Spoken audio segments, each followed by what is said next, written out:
All right, folks, don't go away. Our extended interview with Zaretta Hammond is coming up after this short commercial break.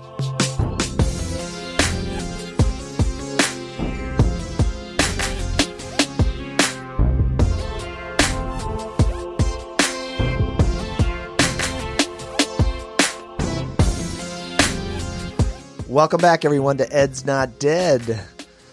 We're excited for our interview with Zaretta Hammond. Casey, tell us about Miss Hammond. Zaretta Hammond, she is the author of the best-selling book, Culturally Responsive Teaching and the Brain. Zaretta is a former writing teacher turned equity freedom fighter. Never heard that before, but it's awesome. Over 19 years ago, Zaretta moved from supporting students in her classroom to supporting teachers who are committed to getting better results with their culturally and linguistically diverse students. Zaretta has trained instructional coaches, designed national seminars for teachers and school leaders, and is a regular presenter at national conferences for education. Zaretta's research revolves around literacy, vocabulary development, and equity. She established and writes for the blog Ready for Rigor, number 4, and is most widely known at present for her most recent publication, Culturally Responsive Teaching in the Brain. Finally, Zaretta is the proud parent of 2 young adult children, both of whom she taught to read before they went to school. She resides in Berkeley, California with her husband and family, so let's get into it. Yes, let's. To start us off, thanks again, Zaretta, for being on the show with us tonight. We're so excited to have you and to talk with you tonight about rigor in the classroom and equity for all students. The first question that I have for you is, what is your definition of implicit bias? What does it look like? What does it sound like in the classroom? How do you define that for folks when you're talking about cultural responsiveness in the classroom? Yeah, I think this is such an important question, and I'll answer this in kind of a roundabout way, because when I'm working with teachers or coaches or leaders, what I try to help them understand is implicit bias, right? The individual's,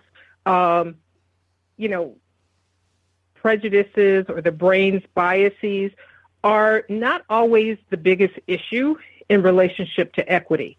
What is more damaging is this idea of deficit thinking. And deficit thinking kind of flows out of the dominant narrative when we talk about marginalization, and it leads to implicit bias. So how does that show up in the classroom? The teacher does not believe, because of deficit thinking that may be held in the larger society, that certain kids aren't going to be good at math. Right. Or if you speak a second language, then you are not capable of higher order thinking. And consequently makes decisions, instructional decisions, based on that deficit view. So that's actually more damaging than any implicit bias. Yeah, we it's so funny. I mean, I don't know, funny, but we've heard that over and over again through the course of these conversations in the equity series. It's deficit thinking, and getting away from that. This kid can't do that, but really, what can this kid do? And let's work on that, and let's build on that. And yes, and go ahead, Zaretta.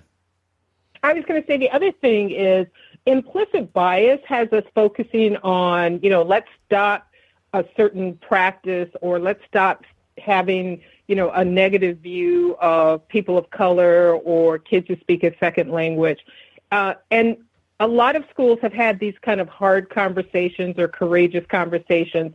One of the things I try to help leaders, teachers, and coaches think about is not only what do we want to say no to, that's the focus on deficit thinking and implicit bias, but what do we want to say yes to?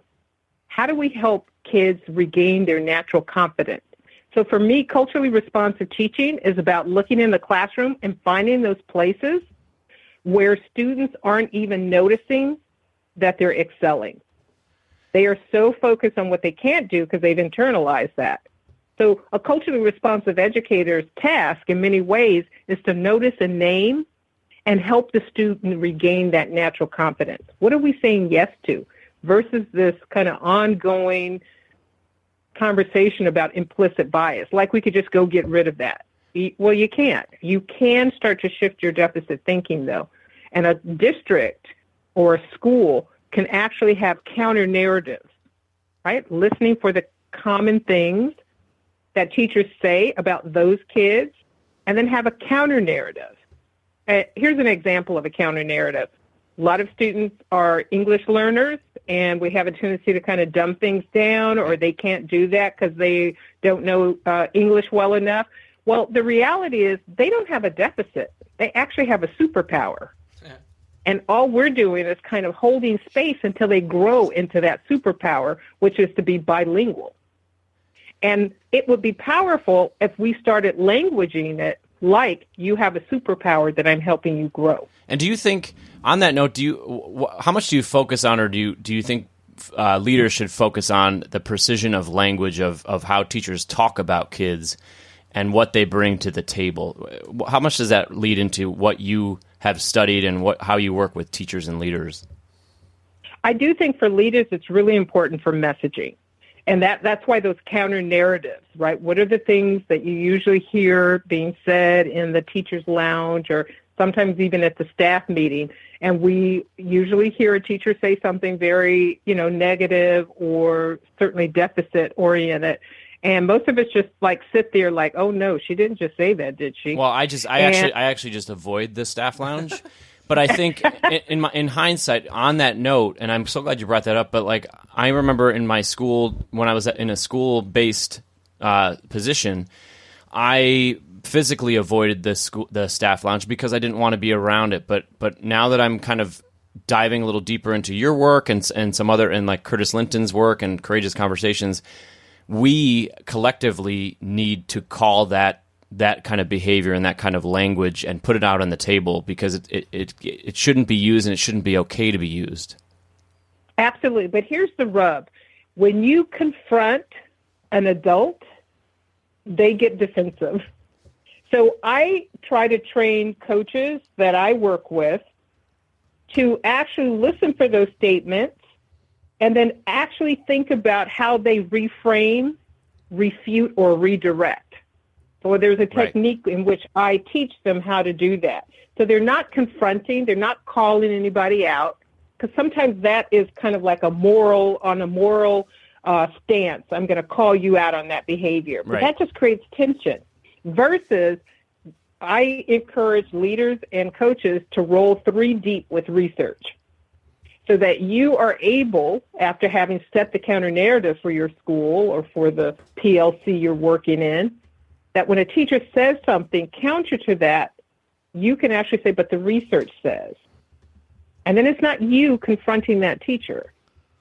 Then it's like the research grounds. Right. You're stating, you're using data and research to say that this is actually a practice that is effective for students. Absolutely. Or it's a view we shouldn't hold. So even if it's not a practice, if a teacher says something negative about a group of students, then this is where the research says, no, actually, that's an asset for them. Right. Or a lot of teachers will say, oh, those kids don't come with any assets. No, the research actually says that even if you're not totally bilingual yet, then that's still an asset, because you are actually having higher executive function if you are working on becoming bilingual. Absolutely. So there's all this research that counteracts those deficit statements rather than calling them out on a moral premise, right? Oh, you're just wrong. You shouldn't talk about kids like that. I think that's where we kind of get into tensions in our school community. Right. Yeah, and this is Robbie Zaretta, and that reminds me of kind of my first rule of leadership when I work with new principals, which is try as hard as you can not to meet extreme thinking with extreme response. And that's what I hear you saying about your work and about equity work in schools. Yeah. So I wanted to ask you back to leaders and coaches, because that's a lot of the work you do. If you could expand a little bit more on what leaders and coaches, and from my perspective specifically principals, do to identify implicit bias in our teachers' practices and actively work against them. Yeah, I think the leader's job in many ways is, again, noticing and naming. So the kinds of walkthroughs you do.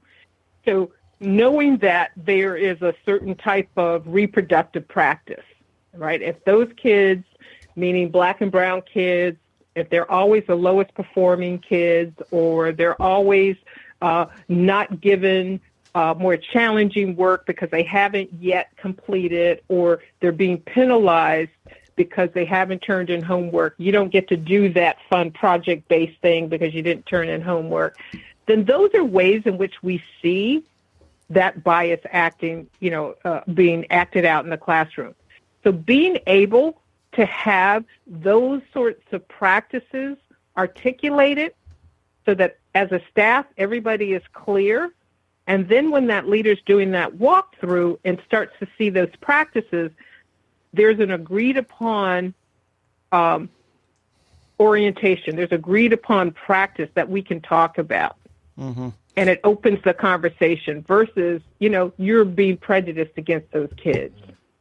So being able to have that walkthrough that is rooted in the instructional core, the teacher, the student, the content, knowing that anytime the student is underperforming, there's something we have to interrogate in those two other areas as well. All right, so I've got to take you back to your days as a writing and literacy teacher when you were in the classroom. I was at a training today, and there was the topic was fascinating in that there was kind of a message to leaders about spending too much time meeting kids exactly where they are. For example, let's say reading. So you're teaching at their instructional level versus moving them to their frustrational level and putting them in rigorous text where they really have to struggle to make meaning of text. So I want to hear your take on rigor in the classroom, and specifically with literacy. Yeah. Have we differentiated too much to meet kids' needs in meeting them where they are, or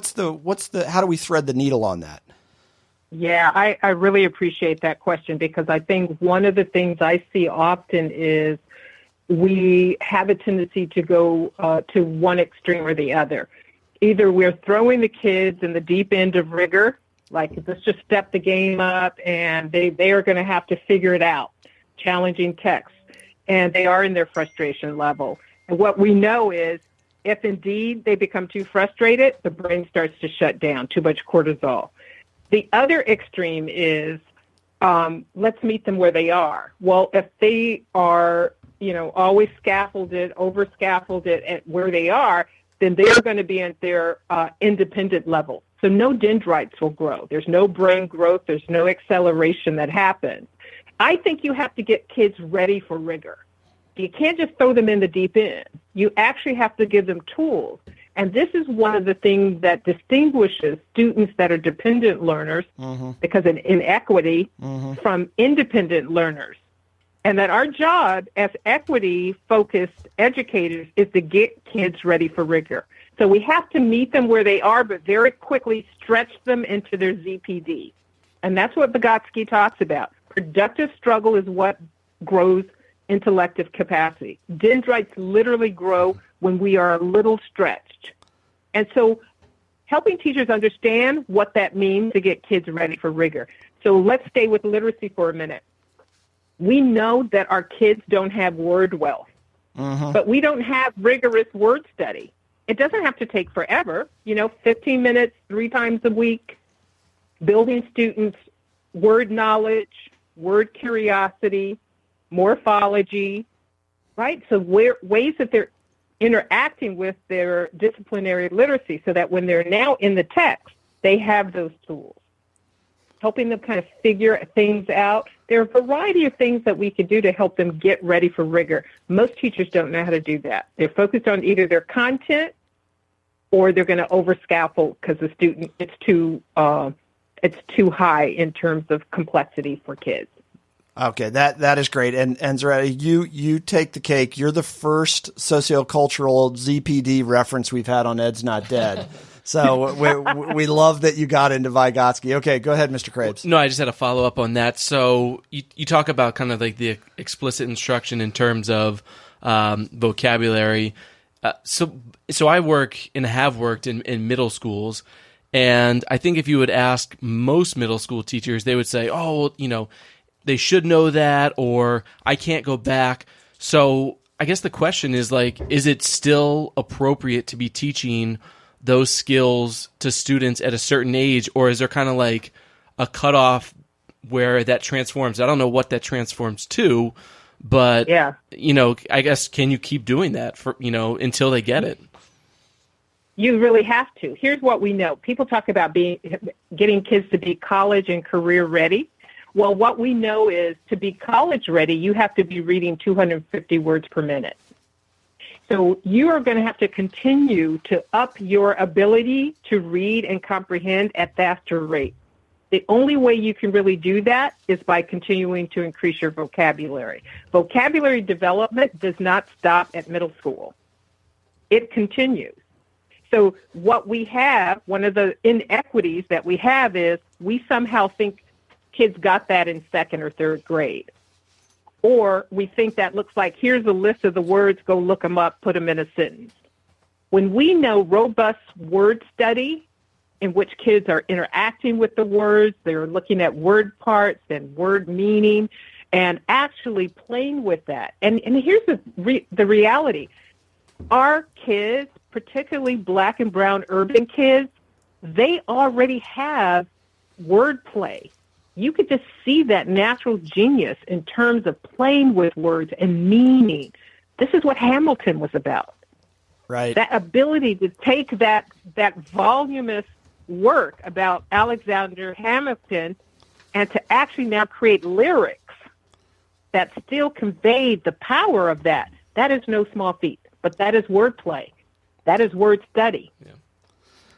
And somehow we discount what kids come in with that natural genius, and we don't leverage it to accelerate their word wealth. Okay, I'm going to go totally off script, and the boys are going to get irritated with me. But you spend a lot of time K-12 working with teachers and leaders. I have concerns about the way we structure schools and how that impacts equity. And any words of wisdom on as it relates to equity and cultural proficiency in the kinds of institutional structures we have, like whether middle school should be departmentalized, or should we be grouping homogeneously or heterogeneously for English, those kinds of things. Could you just weigh in for a minute on that, Zaretta? And this is Robbie's pet project. So it's my dissertation, Zaretta. So you're helping me. Okay, this is personal and professional. Yeah, exactly. But here's the thing. I think it is really important. I was having this very conversation earlier with the coaches. They are very equity-minded, very social justice-oriented, right. And they were like, we just want to get to it. And I was trying to help them understand we have gotten enamored with talking about equity as this kind of sexy, buzzed conversation about implicit bias. But the reality is, in order to actually get to more equitable outcomes, you also have to look at how are we using time? Yes. How are we structuring? What are the routines in a classroom? If I was a leader, I'd want to go into a classroom and actually just look at the routine. So when kids come in, do they know what to do? As they are, not just in terms of classroom management, but in terms of the social cognitive norms of the classroom. And so being able to think about how we restructure time. Let's talk about formative assessment. We know kids won't improve until they can get good, timely, corrective feedback that is still affirming of their capacity. This is what Claude Steele talks about as the antidote to stereotype threat. But I look into a lot of classrooms, and I don't see structures for formative assessment or for giving feedback. So a lot of the things that actually would create more equitable outcomes just aren't sexy. Nobody wants to sit around and talk about time. We don't. I was to say is a point to that. Over the course of kind of our series of interviews here, one thing that's come up is that's not taught in schools, like in college preparatory schools and education schools. They don't teach you how to maximize your time and be efficient and put structures in place, management, formative assessment, and or otherwise.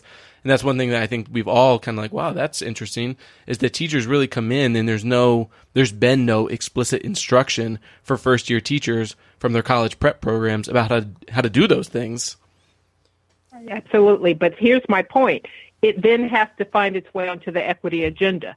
So all the things that are on an equity agenda aren't about implicit bias. And this is where we've gone a bit astray, that we want to spend all our time only talking about implicit bias when you can have a teacher who is like, I'm down with it, I'm social justice minded, but still is not putting the structures and the routines in place that actually help her students become independent learners. Yeah, and so just getting rid of. Go ahead, Zaretta. Oh, I was just going to say, getting rid of implicit bias and deficit thinking. What we say no to is not the same as knowing what we need to be saying yes to. I'm very connected to what you're just talking about. Do you think, if you look at the history of public schools, they're kind of it's basically catered to the white dominant culture?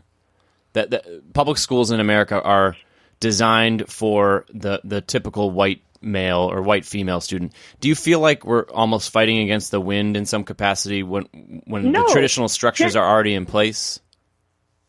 All right, so here's what I'm going to say, which might sound a little controversial. I think schools are doing just what they were designed to do, and they weren't designed just for white males or, white middle-class kids. They were designed to actually educate, undereducate, miseducate children of color, linguistically diverse students. Those students have to come into systems. Those systems, inequity by design, has at its core two things. Undermining the natural confidence of a student, so they internalize the idea that I'm stupid. Right. And underdeveloping their information processing skills. So we see students who have the blank stare when you try to ask them to do this higher order thinking. So the reality is schools are doing just what they're intended to do. So it's not even that schools started out to be the great equalizer. That's kind of what we've put on our equity agenda. But when we look at it, we're having the same problem. Look at the reading scores. There is no reason large numbers of students of color should be reading at such low levels. And what's really challenging to defend is the longer a student stays in a lot of urban districts, the further behind in reading they get. Right. So that you have some districts that are graduating students that reach 5 grade levels behind. And it's documented in their achievement data. And nobody cares on fire. And you well, I don't have any hair, so I have nothing's going to catch on fire. But it's certainly upsetting. And the link that I sent you earlier today, which was the research says that schools don't matter much. I swear I didn't plant you to say that. But what are you got a chance to read it? What are your thoughts on what the research says about helping kids climb the economic ladder? I believe it. My children, and they chuckle because they are now adults, and I have always told them that you have to assign yourself. You have to find what your natural skills are, what you think your purpose on earth is, and you have to then build your life around cultivating that, and that your economic growth in life will be because you're giving yourself in this way, and the society responds by economic security. So for my children, I always came and made sure that I, for no reason at all, took them out of school for the day. And let's go to the movies. Let's go to the park. Because school is not where everything happens. And the degree to which sometimes it's better for the mental health of students if they're starting to internalize this deficit thinking that is being put upon them, that they need to be in other settings. Even my daughter now is at Harvard. She's a junior. And I tell her, I said, listen, you don't have to get straight A's, even though she's pretty close to it. I'm like, you need to be working for some B's and go do something else in life, right? This is about balance. Schools are not the great equalizer. I know some people will feel like that's blasphemy, but life is learned in other domains. What we have to do is help students be lifelong learners no matter where they are. But if they stay in school, the longer they stay in school, the longer that natural learner confidence is undermined. Our equity agenda has to be about that. I literally had that conversation today with a colleague where my experience in high schools has been, it's almost like some students feel like the love of learning has been just dragged out of them. Extinguished. It's totally extinguished, and it's really a bummer from my perspective because as a middle school teacher, you have to go above and beyond to engage kids just because they're all over the place, and that's on us. But they get to the high school level, and it's not that love of learning has been, like you said, Robbie, just extinguished, and that's I didn't say unfortunate. that. Crable said that. Oh, Just sorry. kidding. It's true. All right. But here's what I Go ahead, here's what I Zaretta. would say to that. Just a really quick piece. This is where the neuroscience is so important. When we can actually get kids to increase their oxytocin and increase their dopamine, dopamine is the thing, that sticky, yummy, addictive brain chemical that makes us want to do hard things, that makes our brains want to gravitate towards figuring out. That is what makes learning magnetic. And if we can bring more of that in, then we can actually get kids' brains to turn on. But we're trying in these other ways that don't align with the neuroscience. Yeah, and I tell you what, next time that we get you on here, the more you talk about the neuroscience and the brain, I'm just like, man, that is an area of deficit for me. So maybe we'll just do one where that's literally all we talk about and just ask you and pepper you with questions. Zaretta, this has been awesome. It's been a great interview. I know that our listeners are going to walk away from hearing you knowing so much more. There's a bunch of things that you said that I feel like we need more time. I'm such an apologist or such a supporter of public education that schools are not the great equalizer just leaves me very sad. Yeah. But Well, go ahead. yeah. I was just going to say, yeah, we want it to be different. And listen, I'm working every day in them to make it different. Right. But I'm also a realist. Yeah, that's right, and that's where we need to start, right? By being realists. So, hopefully, we can get you on again. Good luck in all your work, and keep making such a difference. And thanks for agreeing to be on Ed's Not Dead. We'll talk to you soon. Yes. Thank you all. Have All right. a great weekend. Thank you Thanks, so Zaretta. much. Well, boys, Zaretta was an amazing guest. Yeah, she was really good and very knowledgeable and definitely expanded my thinking. I'm just glad that we were able to get her on the show. She's hard to schedule. I do feel like it was Very popular. quite the get, Mr. Siddons. I'm proud of it. Yeah, you should be proud of it. Yeah. So there's a couple things I want to talk about. Okay, can I just say though one last thing? When she was talking, didn't you have that feeling like you were sitting in the most awesome professional development session, hearing someone speak, that you just everything they say is meaningful? Yeah, but you got to ask questions. That's too. true. Yeah. That's Yeah. the best part is that with these things is you can ask questions. You're like, hold on, wait a second. I would listen. We all read a lot and research a lot, but I always feel you feel like you can never do enough because she was incredibly knowledgeable. I would listen to her lecture all the time. Oh, absolutely. I don't need to be in small groups. a direct Zaretta. instruction or just a straight Oh, lecture? absolutely. Just total lecture. Straight up lecture. All right, go ahead, Mr. Krabs. No, the one thing, and I'm gonna needle Casey a little bit here. All right. Jeez. Because that's fun. No, but so last episode Casey had talked about calling out teachers in the teachers' lounge that say stuff, and there's something in Stupid. The last episode? No, right now I did. No, you did before, You too. did Oh, I both. did? Yeah, you Yeah. did both Oh, I'm episodes. sorry. Calling out seems to be a thing. Yeah. Well, we need, yeah. Well, there's something about it where I didn't say anything. I just sat on it and stewed because that's the best way to communicate with someone. I was like, I don't know about calling out. Like, is that really the best terminology? I knew what you. Are you Irish? It's his Do you bottle it up? Yeah. And No, he bottles it. Oh, there's up. some good Midwestern roots in there that really yeah. speak to Ohio. not sharing any emotions whatsoever. So anyway, but she had an excellent point. She was kind of like, it's not calling out, it's refrain, refute, and redirect. And I was like, that's a good triumvirate there. In her book, she talks about fighting the fight or flight reflex in just that way. The reptilian brain, the fight or flight. Yeah, it's that extreme thinking. Yep. And my option is to call it out because that's my fight or flight. I'm fighting that. But what you're saying is, and what Zaretta Because you create tension. says, I do create That's tension what she in brain. said. It creates tension. it does create tension. She's right.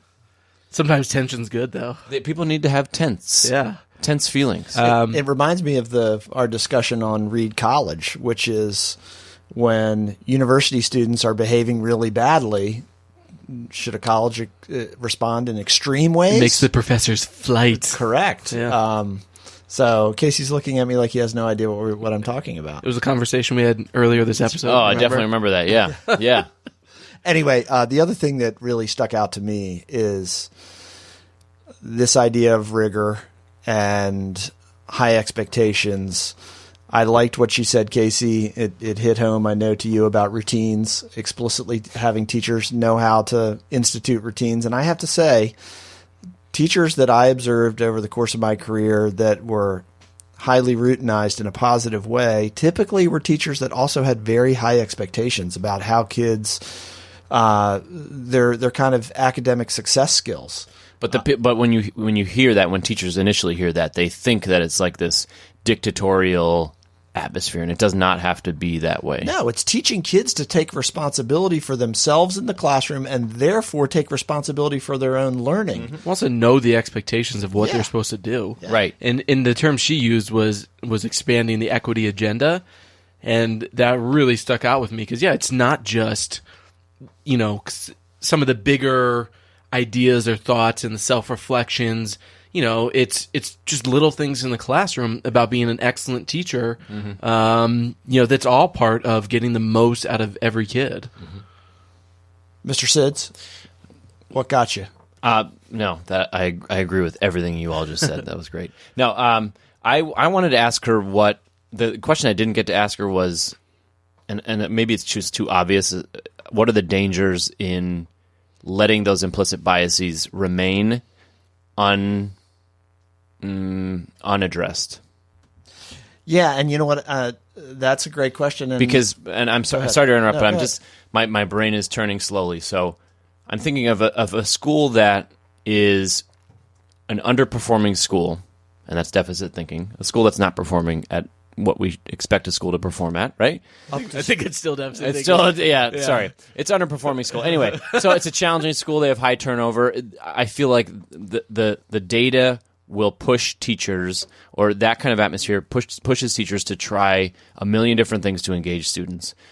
So what about the schools that, there's 2% of kids that are not meeting standard, and everybody else is doing fine?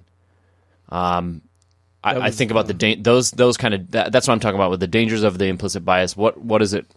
I don't know. I'm not really sure what I'm asking, but that's the question I wanted to ask her about. What are those dangers, and what do they look like in a school? Both types of schools. Yeah. Do we want to get into the last little bit at all? The only thing I was going to add to that the thing that I was thinking about as a leader and as a former teacher, I wanted to ask her about kind of one's own metacognition. When you're teaching, what are kind of the markers that you should use that you're thinking about your thinking? Am I teaching equitably? Is what I just said somehow deficit thinking and the message that I just delivered to kids? That's because I think that's also a place that we have to start, is getting educators to kind of think about their thinking, think about their emotions, their beliefs, their values when they're teaching, so that they are kind of self-monitoring in their instruction and in their leadership. I think sometimes we come a lot at it from an external kind of locus of control, where really for each of us it begins in ourselves. Yeah, it does. But oftentimes we need someone else to highlight that for us. Absolutely. In the form of data or whatever it is. I had a conversation just this past week with a teacher. When I take observation notes, I'm taking observation notes on who they are calling on, the names of the kids, and then I look at their data, and I have their demographic data, and I say, you called on, your class has 16% students who are white, 22% who are African American, so on and so forth, and then I compare that data with who they called on, and showing them that data and having them just reflect on it in general without like any kind of strings attached. I think it's a powerful. It creates a powerful picture for them. Absolutely. Yeah. All right. Well, that was a big-time interview. Thanks again to Zaretta Hammond for joining Ed's Not Dead. We certainly learned a lot. Listeners, we think you probably did as well. Fellas, this is the end of the show. It has been a great show, dare I say. What are you guys doing this weekend? Oh, I caught you off guard with that. I'm going to Six Flags. Are you really? No, I'm not. Okay. It's a little cold for Six Flags. Sarah's, the wife's birthday, and her twin sister is actually the same day as hers. So weird. Really? Yeah, I know. So we're celebrating the birthday. Do either one of you care what I have coming up in a week? Oh, that's right. You got the dissertation coming up. You're presenting. Yeah, the dissertation. Am I in any of the pictures that you're presenting? Yes, you are. Right. You are in several of those pictures. I'm labeled, right? Do you want to give a shout out about Project Success, which is the focus of my dissertation? It's an awesome program, and Yeah, I love shout teaching out. it. I loved teaching it. Come on, give us what it stands for. What does success stand for? Student Unified Curriculum Connecting English, Science, and Social Studies. Jeez. He taught it. You didn't know that I was going to know Pretty that. confident No. he wasn't going to get that. Okay. For one thing, he taught Project Success for 3 years. Yes. And it is not connecting, it is combining. Oh, so darn. you totally messed up. Well, connecting and combining are the same thing. Kelly Phillips, who coined the phrase or the name Project Success, she would be disappointed with you. I don't think she would be. Anyway, wait. I am defending my dissertation in a week, so wish me luck. I have a picture there, right? No. Oh. What? You haven't you haven't Okay, that's ridiculous. Oh, that's cool. No, it's Yeah, cool. you know, I you didn't only want a spread it to picture an entire school in there organization. anyway. It's not a big deal for me. You are acknowledged, and as is Mr. Siddons. I'm footnote number 123. Yeah. Okay, all right. Anyway, so wish me luck, boys. Yeah. You're I gonna think do great. Gonna do awesome. I Can't would- wait to hear about Can it. we? Are we allowed to like have signs outside the lobby? No. No. I was thinking that we might get Dr. Henry Smith on the show later if in the event that I successfully defend the dissertation, you guys could ask him questions about how terrible I am. I thought Get that the would inside be fun. info. He's a former Undersecretary of Education Oh, in the Department of Ed. He'd be a great guest. Cool. All right. Anyway, folks, thank you for joining us for Ed's Not Dead. Once again, you can reach me at RW Dodd. You can reach the show at Ed's Not Dead PC, at CH Siddons, and at Peter Crable. Spread the word, spread the news about the best education podcast on the interweb, Ed's Not Dead. We'll talk to you soon. Thanks.